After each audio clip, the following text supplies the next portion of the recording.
अस्सलाम वालेकुम। आज का हमारा जो टॉपिक है वो ये है कि जो इंटरेस्ट रेट्स हैं वो किस तरफ जा रहे हैं, और ख़ास तौर पे जो स्टेट बैंक ने भी डिस्काउंट रेट कम किया है 150 बेसिस पॉइंट से, उसका क्या इम्पेक्ट हम देखते हैं। सबसे पहली बात तो ये है कि लो इंटरेस्ट रेट्स एक मुल्क के लिए अच्छी खबर होते हैं, क्योंकि लो इंटरेस्ट रेट्स का मतलब ये है कि आपका प्राइवेट सेक्टर बोरिंग ज़्यादा कर रहा है और बोरिंग के साथ वो एक्सपेंशन कर रहा है। जब एक्सपेंशन होती है तो जॉब्स क्रिएट होती हैं, गवर्नमेंट को टैक्स मिलता है, एक्सपोर्ट्स बढ़ती हैं। तो जनरली हम ये कह सकते हैं कि लो इन्फ्लेशन हो और लो इंटरेस्ट रेट्स हों तो ये मुल्क के लिए अच्छी खबर है। मगर एक जो इसमें इशू ये आता है कि अभी अनफॉर्चुनेटली इन्फ्लेशन इतनी लो नहीं है। जो कोर इन्फ्लेशन है वो अभी भी 11% से ऊपर है, जबकि स्टेट बैंक ने जो इंटरेस्ट रेट 10.5% कर दिया। अब इस सिनेरियो में अगर हम ओवरऑल देखें तो there are some issues. For example अगर आप देखें कि हमारा जो लास्ट ईयर का गवर्नमेंट का बजट डेफिसिट था वो 8% ऑफ जीडीपी क्रॉस कर गया था, और इस साल हमारी एक्सपेक्टेशन है कि budget deficit will cross 9% of GDP, जिसका मतलब है गवर्नमेंट बोरो बहुत ज़्यादा कर रही है। इसके अलावा गवर्नमेंट ने जो सिर्फ स्टेट बैंक से पिछले 12 महीने में 22% से अपनी बोरिंग को बढ़ाया है, और ये जो सिनेरियो है जिसमें गवर्नमेंट की बोरिंग बहुत ज़्यादा है और इन्फ्लेशन अभी भी 11% से ऊपर है, इस सिनेरियो में अगर आप इंटरेस्ट रेट कम करें तो उससे लोग जो हैं वो फिर सेविंग और इन्वेस्टमेंट कम करते हैं, कंजम्पशन बढ़ा देते हैं। अब हमारा जो इन्वेस्टमेंट रेशियो है as a percentage of GDP Pakistan का, वो तकरीबन 12.5% पे है, जो कि ऑलरेडी तकरीबन दुनिया में सबसे नीचे है, और सेविंग रेट जो है वो भी तकरीबन इससे भी शायद कम ही है। अब इस सिनेरियो में अगर इंटरेस्ट रेट कम हो तो लोगों को फिर इंसेंटिव कम होता है कि वो सेव करें और इन्वेस्ट करें, और ये इंसेंटिव ज़्यादा हो जाता है कि वो स्पेंड करें। तो एक तो ये इशू है कि जो डिस्काउंट रेट या इंटरेस्ट रेट सब इन्फ्लेशन से नीचे आ गए हैं, उसमें ये एक रिस्क आ गया है कि बेसिकली लोग कंज्यूम ज़्यादा करेंगे और सेविंग और इन्वेस्टमेंट कंट्री में कम होगी। एक जो दूसरा एलिमेंट है कि जब इंटरेस्ट रेट्स नीचे किए जाते हैं और ओवरऑल इन्फ्लेशन हाई हो तो उससे फिर फ्लाइट ऑफ कैपिटल का भी ख़तरा होता है।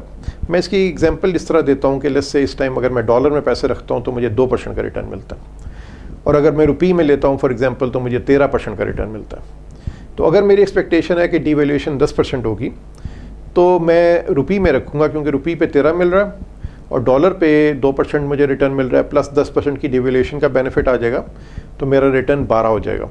तो मेरी प्रेफरेंस होगी कि मैं रुपये में रिटर्न रखूँ, अच्छा अपना पैसा रखूँ।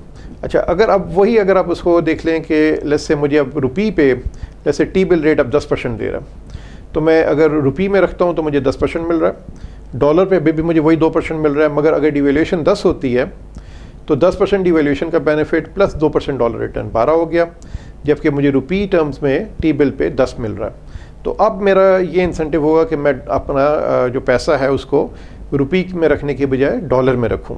तो इससे एक रिस्क होता है कि जब आपकी इन्फ्लेशन हाई हो, आपके करंट अकाउंट डेफिसिट हाई है, बजट डेफिसिट हाई है, ट्रेड डेफिसिट हाई है, फॉरेन डायरेक्ट इन्वेस्टमेंट एक ज़माने में $5 बिलियन होती थी, इस साल वो शायद $1 बिलियन भी नहीं होगी। इस सिनेरियो में अगर आप रुपये पे अपना इंटरेस्ट रेट कम करें तो उसमें ख़तरा ये होता है कि लोग फिर दूसरी करेंसीज में शिफ्ट हो जाएंगे, डॉलराइजेशन शुरू हो जाएगी, फ्लाइट ऑफ कैपिटल शुरू हो जाएगी। सो एक ये भी रिस्क काफ़ी बढ़ जाता है। अब गोइंग फॉरवर्ड हम क्या देखते हैं कि देखें पेट्रोल की प्राइसेस बढ़ी हैं, इंटरनेशनल प्राइसेस भी बढ़ी हैं, यहाँ भी गवर्नमेंट ने बढ़ाया है पेट्रोल। और दूसरा, जो गवर्नमेंट बोरो करती है उससे ख़ास तौर पे जब स्टेट बैंक से बोरो करती है तो ये प्रिंटिंग ऑफ नोट होते हैं। तो जब नोट्स प्रिंट होते हैं तो फिर आपके कागज़ की आपकी जो करेंसी की वैल्यू है वो कम हो जाती है। और इस सिनेरियो में हम ये देख रहे हैं कि अगले 6 महीने में हमारा अपना ख्याल है कि state bank will increase the interest rates. अभी जो इन्होंने कम किया डिस्काउंट रेट, एक ऐसा सिनेरियो आगे डेवलप हो रहा है जिसमें इन्फ्लेशन बढ़ जाएगी because of high oil prices, और फिर also because of high government borrowing. और उस सिनेरियो में हो सकता है अगले 6 महीने में स्टेट बैंक फिर मजबूर हो जाए कि वो डिस्काउंट रेट को ऊपर बढ़ा दे। अगर हम इस सारे सिनेरियो का इम्पेक्ट देखें एक आम इन्वेस्टर पे, तो basically NSS national saving schemes पे रेट कम हो गए हैं 1 से 2%, बैंकों ने भी रेट 1 से 2% कम कर दिए हैं, और जो मनी मार्केट फ़ंड्स हैं उन पे भी रिटर्न 1% से 2% कम हो गई है। तो ओबियसली इन्वेस्टर को उतना रिटर्न नहीं मिल रहा आज जितना आज से महीना पहले मिल रहा था। जहाँ तक स्टॉक मार्केट के ताल्लुक है तो लो जो इंटरेस्ट रेट्स हैं वो स्टॉक मार्केट के लिए गुड न्यूज़ हैं, बिकॉज जो कंपनीज़ हैं लिस्टेड हैं उनकी कॉस्ट ऑफ बोरोइंग कम हो जाती है, उसकी वजह से उनकी प्रॉफिटेबिलिटी बेहतर हो जाती है।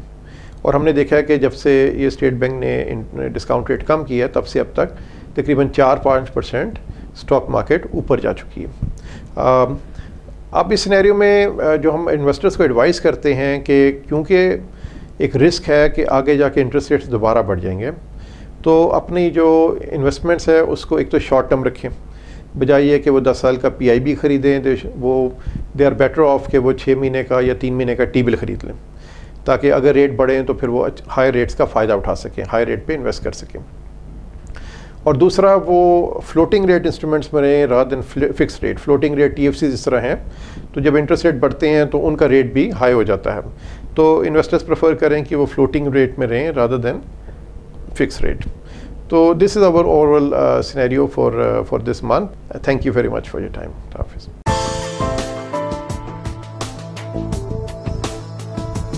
हम स्टार्ट करते हैं कैपिटल मार्केट ओवरव्यू से। तो मंथ ऑफ अगस्त में स्टॉक मार्केट ने अपने पॉजिटिव ट्रेंड को कंटिन्यू किया।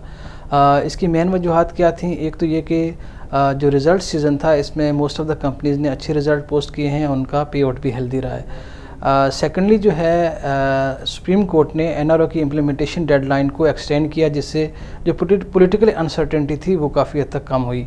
थर्डली जो है स्टेट बैंक ऑफ पाकिस्तान ने अपनी जो मॉनेटरी पॉलिसी डिसीजन था उसमें डिस्काउंट रेट को कट किया है बाई 1.5%, जो कि मार्केट के एक्सपेक्टेशन से ज़्यादा था। इसके साथ साथ जो फॉरेन इन्वेस्टर्स था उसकी भी एक्टिविटी जो है वो काफ़ी हेल्दी रही है इस महीने में भी। तो ये सारे फैक्टर थे जिन्होंने अच्छी परफॉर्मेंस स्टॉक मार्केट में कंट्रीब्यूट किया। इस वक्त जो हमारा एस्टिमेट है उसके मुताबिक stock market 8 times estimated earnings के ऊपर ट्रेड कर रही है। गोइंग फारवर्ड स्टॉक मार्केट की परफॉर्मेंस कैसी रहेगी, इसमें हम समझते हैं कि एक तो इंटरेस्ट रेट और इन्फ्लेशन का आउटलुक जो है वो एक अहम किरदार अदा करेगा।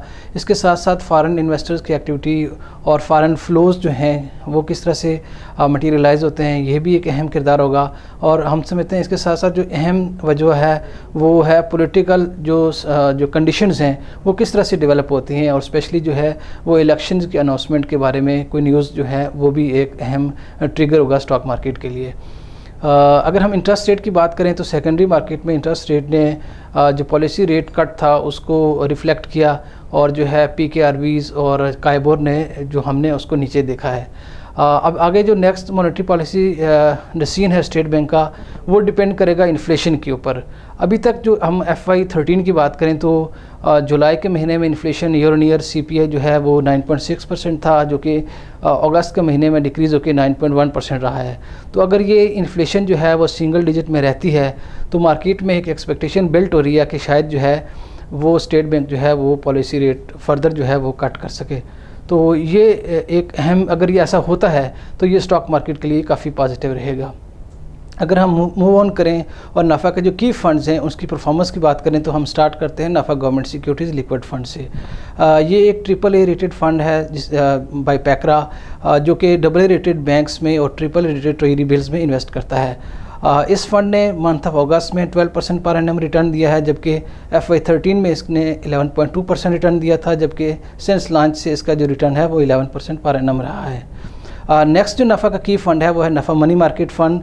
ये भी एक मनी मार्केट फ़ंड है, इसकी को जो पैकरा ने AA+ स्टेबिलिटी रेटिंग दी है। ये फ़ंड भी AA रेटेड बैंक्स में और AAA ट्रेजरी बिल्स में इन्वेस्ट करता है, और इसके साथ साथ ये कमर्शियल पेपर जो AA रेटेड हैं उसमें सरमायाकारी करता है।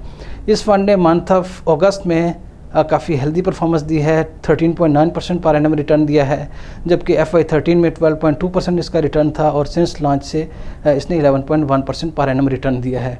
नेक्स्ट जो नफ़ा का की फ़ंड है वह नफ़ा सेविंग्स प्लस फ़ंड। ये फ़ंड जो है इसको पैकरा ने AA- स्टेबिलिटी रेटिंग दी है। ये फ़ंड जो है ये बैंक्स में भी इन्वेस्ट करता है, ट्रेजरी बिल्स में, और इसके साथ साथ MTS में सरमायाकारी करता है।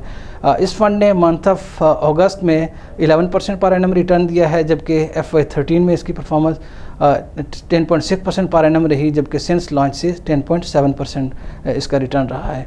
नेक्स्ट जो नफ़ा का की फ़ंड है वो है नफ़ा रिबा फ्री सेविंग्स फ़ंड। ये एक शरिया कंप्लाइंट फ़ंड है जो कि इस्लामिक बैंक्स में, GOP इजारा सकूक में और इस्लामिक कमर्शियल पेपर में सरमायाकारी करता है, जबकि ये स्टॉक मार्केट में और कॉर्पोरेट सकूक में इन्वेस्टमेंट नहीं कर सकता।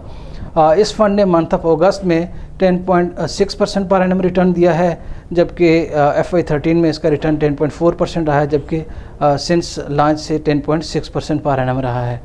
नेक्स्ट जो नफ़ा का की फ़ंड है वो है नफ़ा फाइनेंशियल सेक्टर इनकम फ़ंड।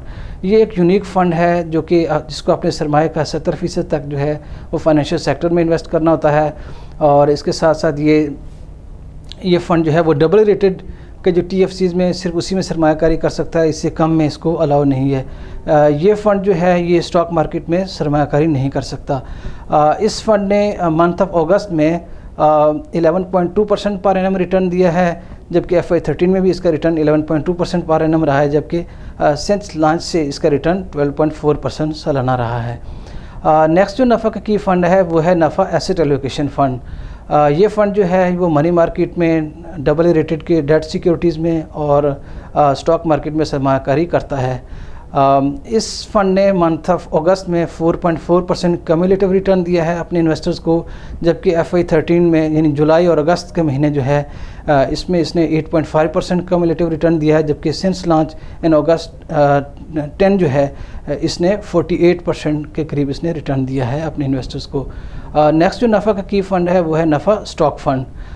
इस फंड ने भी काफ़ी अच्छा परफॉर्म किया है। मंथ ऑफ अगस्त में इसने 5.9% कम्युलेटिव रिटर्न दिया है, जबकि FY 13 यानी जुलाई और अगस्त के 2 महीनों में इसने 15% का कम्युलेटिव रिटर्न दिया है, जबकि सिंस लॉन्च से इसकी जो रिटर्न है वो तकरीबन 60% कम्युलेटिव रही है। हमने कोशिश करेंगे कि इंशाअल्लाह अपनी पूरी मेहनत से कि आगे जाते हुए भी अपने इन्वेस्टर्स को अच्छा रिटर्न दे सकें। शुक्रिया।